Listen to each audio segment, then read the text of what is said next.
welcome to What Pet Should I Get? My name is Julia Batchelor. I am so glad to be back, but I would like to thank Shay Galore for hosting in my absence.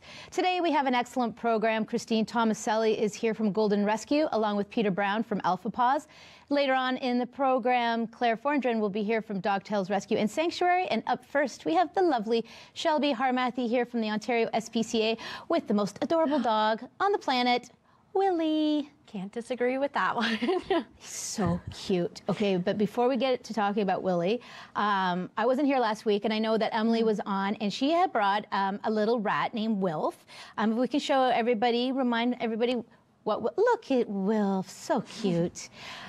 What's the story with Wilf? Has he found a home? He did, yes. He found a home actually just last weekend with one of our volunteers. Oh. She came in for her Sunday shift with us to help in on weekend adoptions, and she just couldn't set him down. She fell in love with him, so that was quick. Awesome. Well, I always say, you know, for people who are with children and they want to get a pet for their child as a, I don't want to call them starter pets because rats are great animals, but they are great pets for children, for adults. You know, they're so hands-on, so friendly, sociable. Absolutely. And I know you have other rats right now at the OSPCA as well. We do. So from an investigation through North Bay, we received over 600 rats.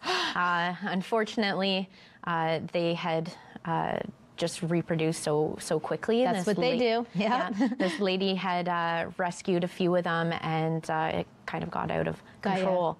And over 600 of them had to be rescued from the apartment, and Humane Societies and the Ontario SPCAs partnered together, and everybody got, you know, you get 60 rats, you get 100 rats, you get 50, and everybody got a bunch of rats, and we partnered with PetSmart to find them homes. So everybody's out at PetSmart right now. Okay. And do it in Newmarket? They're all over the GTA right now. So our rats that we have at the Stouffville Adoption Center, we've partnered with the Pickering, Scarborough, Whitby PetSmarts to help us out with our guys. So that's where all of ours are located. But we've also got rats through the Newmarket PetSmart as well. So all right. So if little you're bit interested everywhere. in adopting a rat, we have lots. Lots, and they're very friendly rats. Yeah. Well, as I say, rats, you know, they're like, they say they're very similar to humans. They're social animals, and they like to be around people, which to me makes them great pets. And they love to be in pairs too. Yeah. Oh, yeah. Well, that's a key thing, right? Because we have 600, take two, maybe three. So we're getting close to one of my favorite holidays, Valentine's Day. And I know that the Ontario SPCA has a really fun day planned called the Adopt a Heart. Adopt a Heart, yeah. It's a really cool event. This is the first time that we've actually tried this event, and it's going to be from 2 to 4 o'clock in our adoption center in Stouffville, Saturday, February 11th. On Woodbine Avenue, yep. Yeah, so really exciting. What's planned for the day? We understand that, you know, you can't always open your home to an animal, but you can open your heart. Yep. So we welcome the public to come on in that day, and we're going to have all these beautiful little handmade valentines for the animals. And for a $5 donation, you can give a valentine to an animal by placing it in their window and letting them know that you care. And the donations go to National Cupcake Day, which is a little Willie's banner here. That's one of your signature fundraising events for the year. One of our biggest fundraisers, and it all, because we're a not-for-profit organization, it all helps to go towards animals like Willie and Wilf and many others for surgeries and everything like that. So really exciting day. So you can get a $5 Valentine for one, or you can get a bundle of 5 for $20. If you'd like to make a larger donation, that's fantastic. But we're also going to be doing something really special. So we're going to have a smooch booth. Yeah, what's that about? So I believe there's kissing involved. There will be a little bit of kissing involved. So we have one of our volunteers is a professional photographer. Danielle Matar is going to be there volunteering her time. She's setting up a smooch booth where people can come in with their own pets and get a professional picture taken with them in our smooch booth. So really exciting opportunity, minimum $10 donation. And again, that donation goes towards National Cupcake Day. Excellent. So remind everybody again what day that's happening. Saturday, February 11th from 2 p.m. to 4. Okay, mark that on your calendar because it's going to be a good event. Now let's talk about Willie, because Willie is so sweet and so calm and so beautiful that it's hard to imagine that this dog came in as a stray. It's really, yeah, even to like working here, I don't understand how this happens sometimes. But Willie came to us Sunday, January 15th, I believe, just before we were closing at 4 o'clock. And a member of the public was coming in with him, and he had simply found him out on the street. And Willie was in such poor condition. He was extremely matted. And he was immediately groomed to help relieve him of some of that discomfort. And he was shaved right down, but he still got a little bit of fluff on his ears and his beard and his tail. But look, there's a picture of him before and after. The poor guy, he couldn't even lift his back legs to go to the washroom because his legs were actually matted right down to his stomach. So as soon as he was shaved down, it took about 2.5 hours to shave him completely down, but he was a totally different dog. He was lively, he was playful, and he wanted to give kisses. He was just so extremely relieved of that discomfort. So it's amazing. He's feeling great. It's amazing, like how important it is for grooming. I mean, even for pet owners, but how out of control, if you let it get out of control, the ill effects it can have on the dog's personality and on his health. Yes, and I mean, he's a Shih Tzu, so this breed, their coat is constantly growing, right?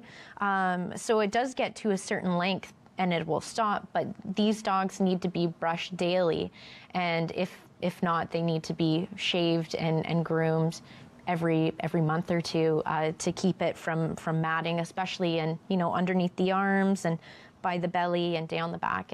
And now he looks really so tight. cute. He's and very I imagine though, well, you know what? And if you want to if you're looking to adopt Willie, here's a beautiful thing, because if you like to dress your animal up in clothes, like I do, then there's an excuse. If you got to keep him groomed, you got to buy him a sweater. You got to get him sweaters, right? You got to get him this time of year, yeah, he could use a sweater. So. And how old do you think Willie is?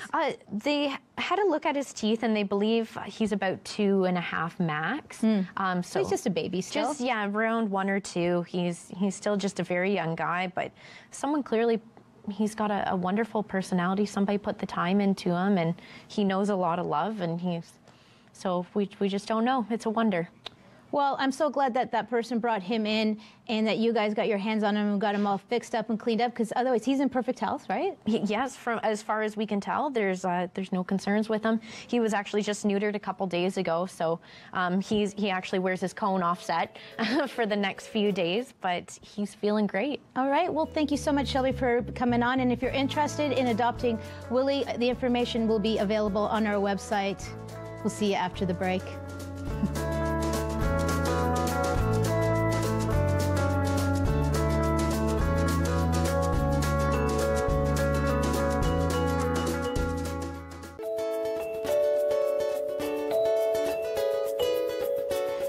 And welcome back. Joining me now is Christine Tomaselli from Golden Rescue, along with Peter Brown from Paws. Welcome to the show. Welcome. Thank you. Now, for viewers that are familiar with Golden Rescue, you guys exclusively work with golden retrievers, rescuing them from far-reaching corners of the planet as well as locally.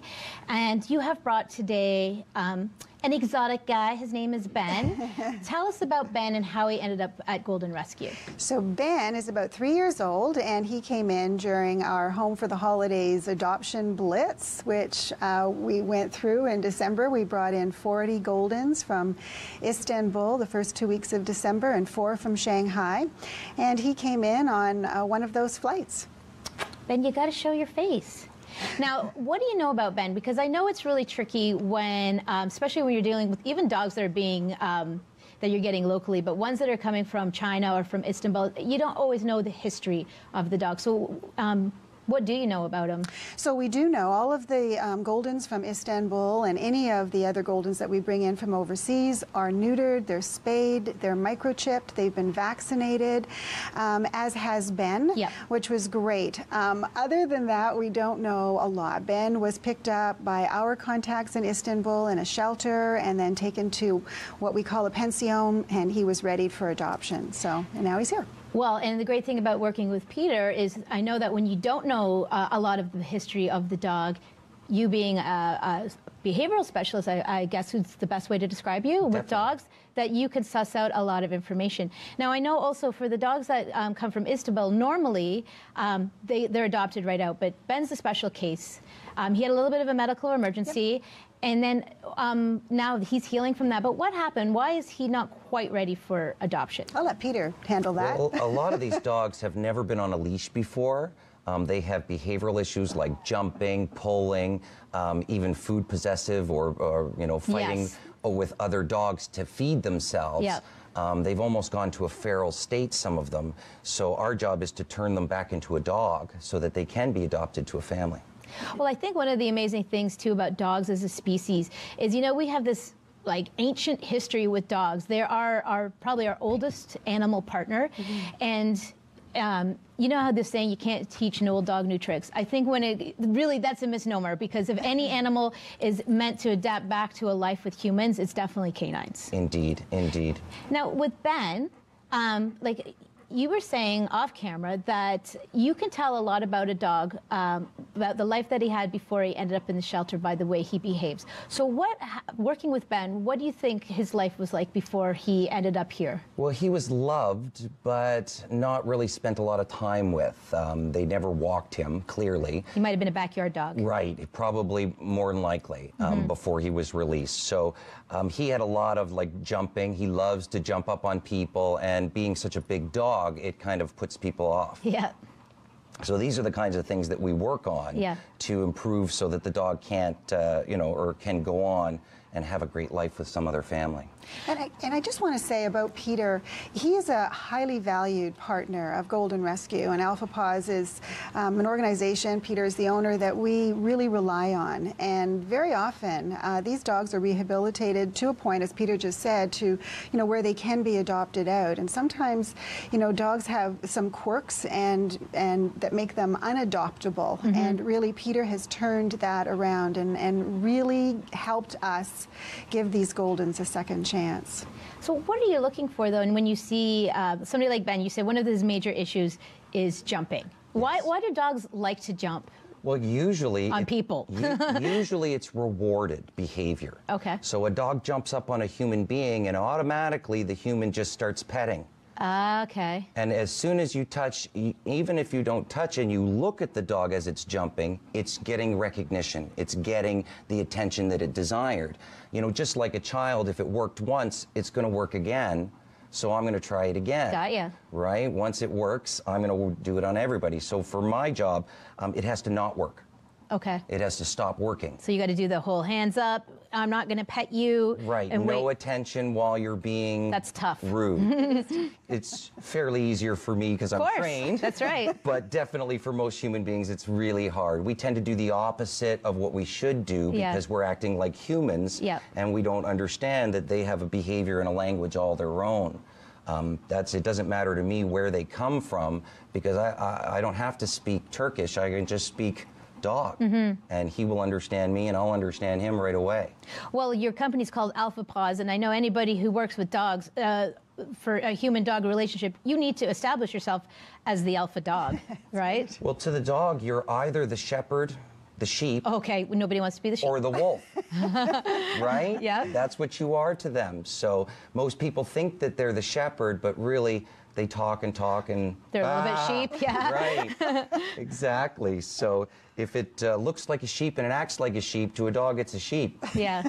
So, okay, besides jumping, what else have you been working on with Ben? With Ben, the leash pulling and a lot of possessiveness. Yeah, I had a dog like that. So you put food down and the dog would growl, not meaning it's going to attack, but it's just an instinctual thing to be... I guess food was scarce, right? Right. With Ben, it actually went on to toys. If he had his ball in his mouth, you couldn't come 10 feet from him without him starting to growl. The deal with this, and this goes with most dogs, as soon as they get something in their mouth, the human takes it away. Yeah. And they take it away. And then once you've taken it away so many times, I'm going to fight you for it. And that's the state of mind that they get into. So how we eliminate that is we give them a toy and we love them. Yeah. And love them and show them that I'm never going to take your toy away from you. Yeah. Once they've seen that enough, they can it's based on trust. If they trust you not to take it from their mouth, then They're not going to be aggressive over it. They don't need to. So how's he work? How's he coming along with that behavior? He is becoming excellent with it. He can drop a ball on command, and he will not growl anymore when he's chewing on his ball. He seems like a wonderful dog. How is he with other dogs? He's a little bit cranky with dogs. Okay. So he is, you know, some of these dogs have been fighting other dogs for food. That kind of an instinct can be very tough to beat. So if somebody wanted to adopt Ben, then do you think the best household suited for him would probably be where he's the only dog in the house? More, yes. Yeah, why Definitely. Why not just like just remove that struggle altogether, right? Exactly. Yeah. Exactly. We want to set them up for success, not set them up for failure. And how long have you been working with Ben now? With Ben, about a month, Yeah. three weeks to a month, I think. And how have you seen the changes from when he's arrived to today? Well, it's tough to see them when you're working with them every day, actually. It's when you talk to somebody else and they've seen the dog before and they go, wow, I can't believe it. And you're like, really? It's like watching your kids grow. You don't really You don't see the growth, that's right. And Christine, you see the growth though, right? I do. I was at the airport when Ben arrived and he was in pretty rough shape, and I said to Peter, the minute I saw him, I said, oh my goodness, he just looks amazing. He's healthy and bright-eyed and happy, and it was just a lovely transformation. That's awesome. Now we've just run out of time. Now Ben is almost ready to be adopted. He's about another month before he's ready to be released for a home. But if you're interested in adopting Ben, please contact Golden Rescue. All the information is on our website. Thank you so much for being on the show. Thank you.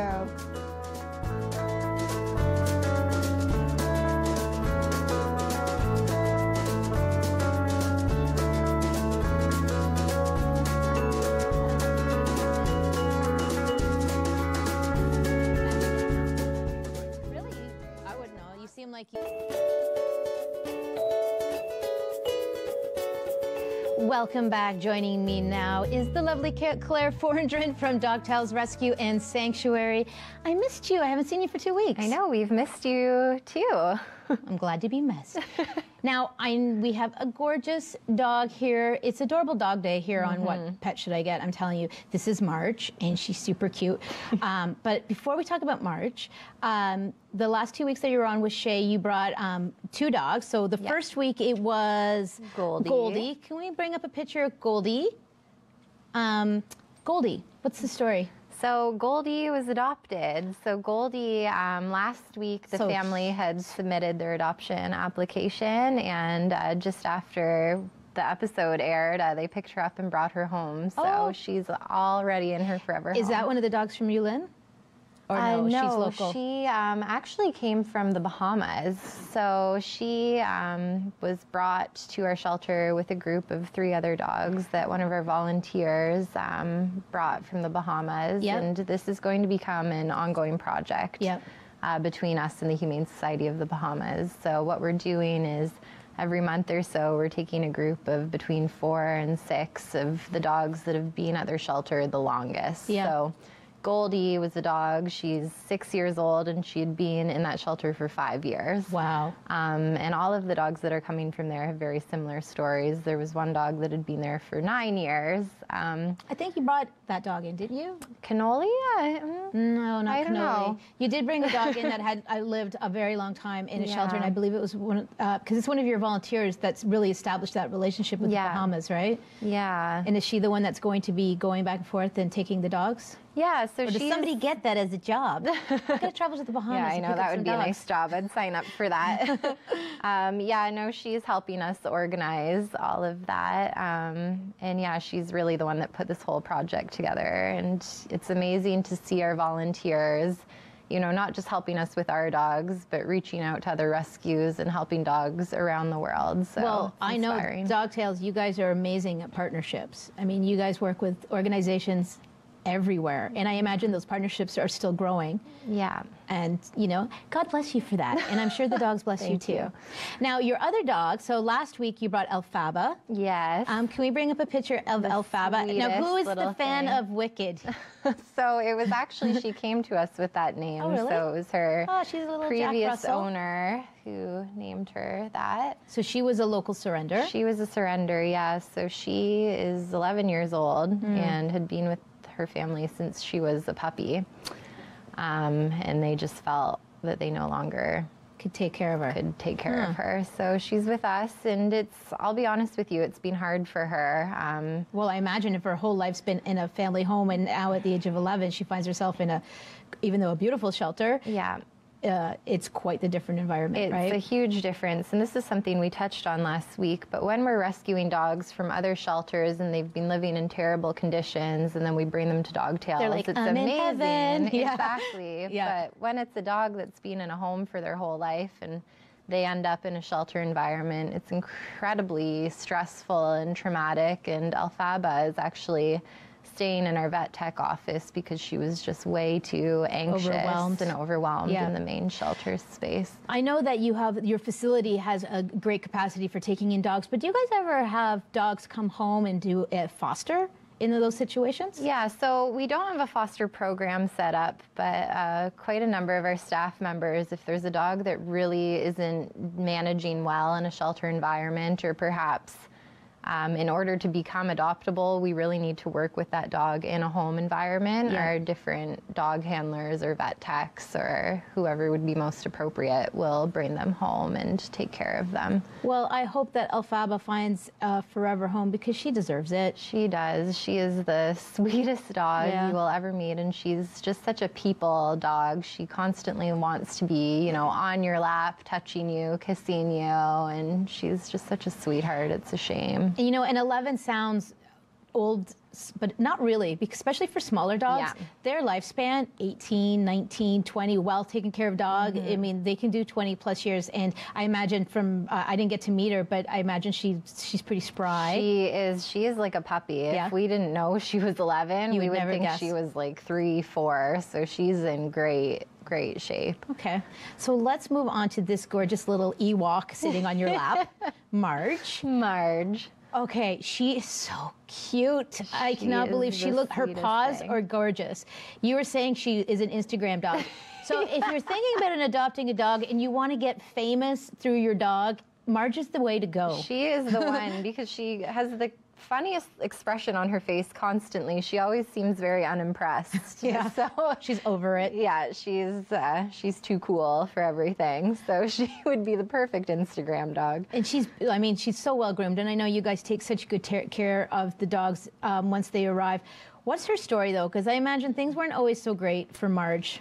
No, things weren't always so great for Marge, and that's why she's still very afraid and scared of new people when she meets them. So Marge is one of the dogs that we rescued with Humane Society International from the Yulin Dog Meat Festival this past June. So Marge was on a truck with a group of dogs that were destined for slaughter at the festival, and thankfully was rescued off of that truck and made her way to us, but a lot of dogs are not as lucky as her, and definitely, we've seen photos and videos of her and the group of dogs when they were originally rescued, and the conditions that they were in and the way that the cages were stacked one on top of the other. It's terrible to see. So, I mean, with dogs like Marge, who are a little afraid when they meet people after she seems seeing okay today. Maybe we're just lucky. Yeah, well, she's good. We're giving off good vibes. Yeah, no, her and I are buddies, but